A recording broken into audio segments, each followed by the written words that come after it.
नमस्कार, मी विलास बडे. न्यूज 18 लोकमतच्या या बुलेटिनमध्ये आपल्या सगळ्यांचं स्वागत. पुढच्या अर्ध्या तासात आपण जाणून घेणार आहोत बातम्यांचा वेगवान आढावा. पण सुरुवातीला महत्त्वाच्या बातम्या.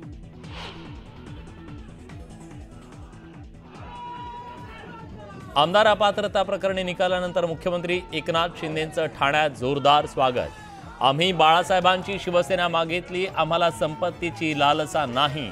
शिंदेंची ठाकरेंवर घणाघाती टीका.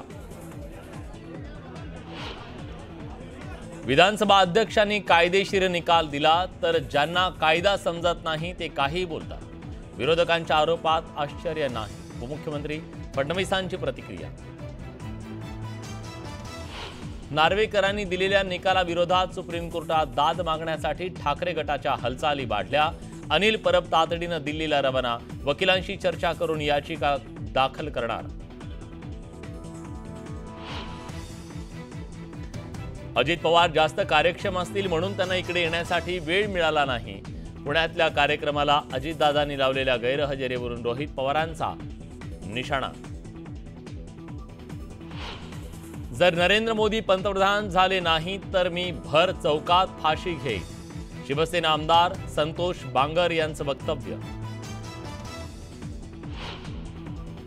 आमदार नवाब मलिकांना सुप्रीम कोर्टाचा दिलासा. जामीन कालावधीत 6 महिन्यांची वाढ.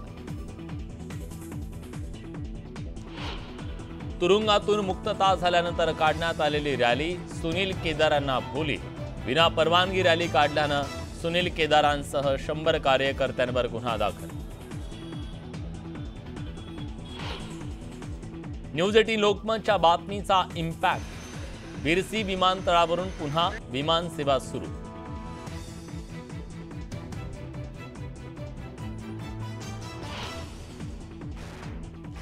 शरद मोहोळ हत्ये प्रकरणातील आरोपींना आणखी 7 दिवसांची पोलीस कोठडी. तपासात आरोपींकडे सापडले आणखी 3 काडतुस.